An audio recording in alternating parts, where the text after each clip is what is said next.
It's inconceivable for someone lacking an academic background like yours to be involved in teaching, particularly since it could adversely impact her academic performance. Upon discovering that I was providing academic support to my niece, my sister-in-law directed her anger towards me.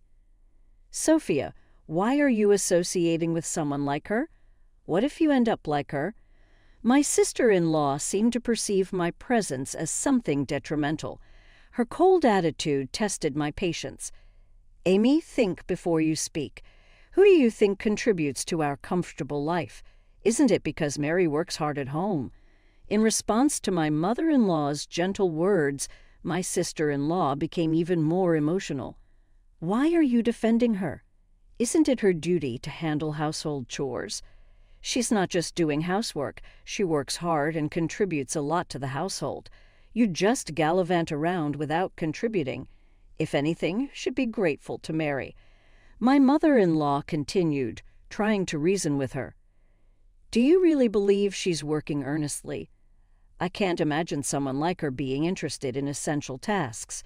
My sister-in-law then impulsively grabbed my desktop computer and threw it out of the window. "What are you doing? You're probably pretending to work hard without achieving anything. Leave this house immediately." I rushed outside to check on my computer, but it was damaged beyond repair. I had also lost valuable work data. Her immature actions genuinely shocked and disappointed me. I couldn't fathom continuing to live together under such circumstances. I had been tolerating it for the sake of my relationship with my husband and mother-in-law, but this incident pushed me beyond my limits. I left a message and decided to return to my parents. I am Mary, 29 years old. Last year, I started a new life with my beloved husband, Scene. Initially, we imagined living in a city apartment as we both worked nearby. However, Scene was always concerned about his mother's health, as she often experienced knee pain due to her previous job. Walking even a short distance required frequent breaks. Knowing this, we suggested living together. Upon hearing our proposal, she brightened up and said, "Mary, you want to live with us? I'm so happy." She's a genuinely kind-hearted person and warmly welcomed me. However, my sister-in-law, Amy, was fixated on academic backgrounds. During our first family meal, my educational background came up, and her demeanor changed. "Mary, you didn't go to college, right? Why would Scene choose someone like you?" She spoke to me in a somewhat harsh manner. "Sis, that's not a nice thing to say. Mary graduated from a national university and Scene, and I graduated from a famous private university. Couldn't he find someone smarter and more charming? What's the merit of marrying someone with a lower education?" My mother-in-law reprimanded Amy, saying, "Stop it, Mary. I'm sorry for the rude things she said," but I was already left speechless. I grew up with my hardworking mother. After losing my father at a young age and unable to afford college, I started working. In such circumstances, I was fortunate to work at a tax accountant office. Another opportunity came my way. My boss encouraged me, saying, "Why don't you try getting a certified public accountant qualification, Mary? I believe you can do it." Encouraged by his support, I embarked on a new challenge, hoping to secure better job opportunities, increase my income, and better support my mother. My husband understood my aspirations and conveyed my efforts to my sister-in-law. However, she remained cold and indifferent, despite my genuine intentions. My sister-in-law's words cut deep when she uttered, "If Mary becomes pregnant, I hope the child won't take after her and will be intelligent." These words struck me unexpectedly, making me question if my feelings stemmed from having only a high school diploma. Perplexed, I chose not to escalate the situation, refraining from further discussion. Subsequently, my sister-in-law would frequently mock me over trivial matters, commenting on my cooking speed or reminiscing about her university days during casual conversations, seemingly to taunt me. What bothered me more was that she imparted similar comments to her daughter, Sophia. Sophia, being a kind-hearted child, obediently listened to her mother's words. My sister-in-law had high expectations for Sophia, now preparing for her junior high school entrance exam at S Academy Junior High. Although my sister-in-law took a part-time role there without a teaching license, she did it to avoid additional responsibilities. In front of me, she would deliberately tell Sophia, "Let's work hard together for the future." Frustrated, I bit my lip, lacking the courage to confront my sister-in-law and not wanting to drag my husband and mother-in-law into any trouble. Despite our infrequent meetings, I told myself that enduring her behavior would be okay. However, an unexpected development awaited us. One day, my sister-in-law suddenly arrived at our house, holding Sophia's hand, and casually announced, "Mom, I got divorced. We'll be staying here for a while. Please take care of us." Both my mother-in-law and I were shocked by this sudden news, questioning why it happened so abruptly. My sister-in-law responded with a sigh, stating, "That man was so annoying till the end. He incessantly complained about the smallest things and never listened to me. Yet he decided to divorce just because of that." Before my mother-in-law could continue, she stopped herself. "It's not just that." My sister-in-law replied with a bitter smile. When I asked for alimony during the divorce, he only agreed to pay $600. After being together for so long, I was shocked by the amount. So I thought it would be better to come back home, where I don't have to worry about living expenses. Plus, I wanted to spend more time with you, Mom. She showed a slight smile and held her mother's hand. "I can live peacefully in this house." She then laid back on the sofa, scrolling through her smartphone with packed bags and boxes scattered around the room. My mother-in-law and I were lost for words, watching this chaotic scene. A look of surprise and confusion was evident on my mother-in-law's face, and I shared those feelings as well. After a while, my sister-in-law handed me some of her clothes, asking, "Mary, can you wash these for me later?" I suggested that they should be sent to the dry cleaners, but she replied, self-centered, "You could do that much for me, right?" From then on, not only did her requests increase, but her troublesome behavior also intensified.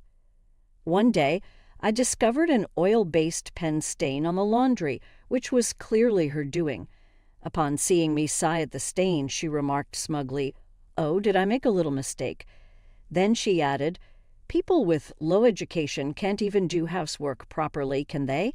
I wonder if there's any value in living for someone as useless as you." Her actions were causing my stress levels to peak. I reached my breaking point and finally decided to discuss it with my husband. "I work all day and still have to deal with housework when I get home. It's a real burden when she purposely makes things difficult. I understand it's hard for me to see you going through this," my husband replied, listening to me quietly. He promised we'd find a solution together. That night, he confronted my sister-in-law about her behavior. My husband's words and actions always gave me a sense of security. However, from the next day, the harassment from my sister-in-law escalated even further. "You think he protects you, don't you? But to others, you just seem overly dependent. Relying only on a man doesn't make you strong. I don't have any intention of being dependent, depending on someone, being protected by them. To others, you might seem like a coward. Can't you stand on your own?" Holding back my emotions became harder with each of my sister-in-law's words. Despite facing many hardships in life and taking pride in overcoming them, I couldn't stand being hurt by her words. Seeing my distress, my husband seemed weary from the constant confrontations with his sister and began avoiding her. However, my sister-in-law's harassment didn't stop with me. It began affecting Sophia as well. She was keen on getting Sophia admitted to S Academy and was eager to send her to a tutoring school. "Sophia, what's this test score? You can't get into S Academy with these grades. I apologize if your grades don't improve. Maybe you will need to hire a tutor. But remember, it's up to how hard you work." Sophia, looking like she was on the verge of tears, nodded. She had already been going to a cram school every day after school and getting a private tutor would make her lose any free time she had left. Feeling sorry for Sophia, I offered, "Do you want to study with me? I can help you with some things, really." Sophia replied, "Of course, I'm here for you." From then on, we started studying together, being careful not to get noticed by my sister-in-law. Although Sophia sometimes struggled, she grasped concepts when taught patiently. "Mary, I got 80 points on my test?" Sophia exclaimed. "You worked really hard." Sharing that success brought genuine warmth to our hearts. My mother-in-law, who noticed our efforts, sometimes cheered us up secretly by sharing delicious cakes with us. The time spent with her and Sophia became my healing moments. However, this peaceful time was short-lived. One day, while studying with Sophia, my sister-in-law unexpectedly returned home. Seeing us, she shouted, "What are you doing? You with no formal education are teaching her." "I can't believe it. You might make her grades drop. Stay away." Furthermore, my sister-in-law slapped Sophia on the shoulder and yelled, "Why are you spending time with her? Do you want to end up like her?" The way she spoke about me, as if I were contagious, made my anger boil over. All the things I had been holding back just overflowed.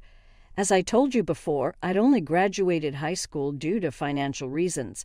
Judging someone solely based on their educational background is wrong. My sister-in-law exploded even more hearing the commotion. My mother-in-law intervened, saying, "What's happening here? Mary is getting too close to Sophia. What if her low educational background influences Sophia? Do you know who ensures our comfortable lifestyle? Haven't you seen how hard Mary works at home?" My mother-in-law's calm yet pointed words only fueled my sister-in-law's anger. "Why are you defending her? Anybody can do household chores." My sister-in-law retorted, "It's not just chores. She's working hard, contributing to our household. All you do is go out and play, indifferent to what's happening at home. You should be more grateful. Are you saying she has a proper job? I can't believe it." With that, my sister-in-law grabbed my PC from the desk and threw it out the window. "Why would you do that? That job you cherish so much probably isn't that big of a deal. Stop acting so pretentious. Just leave this house already." I rushed outside in a panic to check my computer, but it was broken beyond repair. It contained my work's vital data. Feeling anger and disappointment towards her childish behavior, living together with someone like this became impossible. For a long time, I had been tolerating it for the sake of my relationship with my husband and mother-in-law, but this incident pushed me beyond my limits. I had valued my relationship with my husband and mother-in-law, trying to protect our household. However, I had felt my limits that night.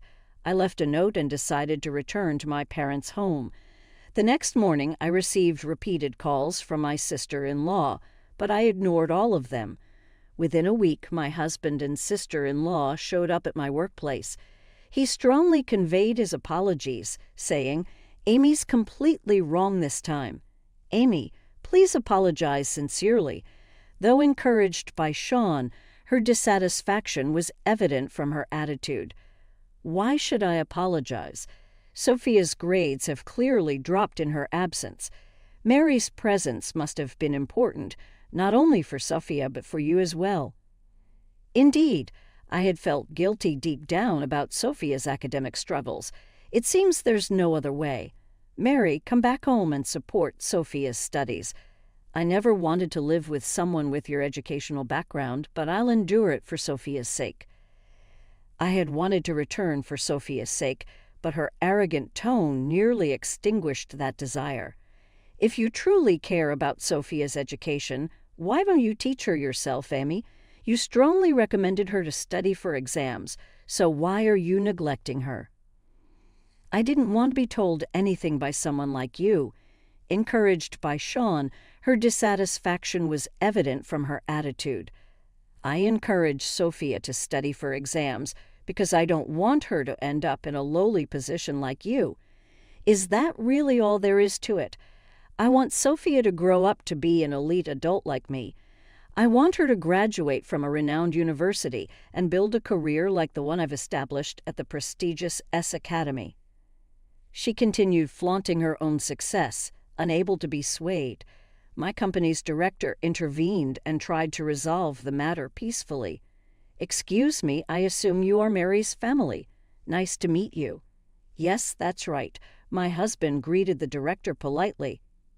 "I have overheard a little. I'd like to affirm that Mary has shown tremendous capability and contributed significantly to our company." "Really? I never thought you'd hire someone with just a high school degree." Education doesn't solely define a person's abilities. Even compared to university graduates, Mary has been producing equal, if not better, results. My director's words left my sister-in-law with a surprised expression. "Do you truly believe that?" "I think educational background determines one's status and value." The director responded, "Carrie, you mentioned you work at S Academy. May I have your name?" "My name is—" "Are you implying Mary has been speaking ill of me?" "No, I haven't. I've heard about you from Mary, but I have heard about you from the principal and other staff at S Academy." Amy's eyes widened, clearly taken aback. The director handed her a business card that reads Academy Board Chairman. "You're the chairman." Both my husband and I were utterly shocked, lost for words upon understanding the information on the card. Amy's demeanor changed instantly, her eyes filled with fear and surprise. "I've heard about your behavior and issues within the academy, delegating your work, shirking responsibilities, and even discriminatory actions toward students. Numerous problems have been pointed out." In a panic, Amy responded, "That's not true, of course." I was considering a direct response. Upon hearing this, my sister-in-law started to panic. "I can't lose my current job.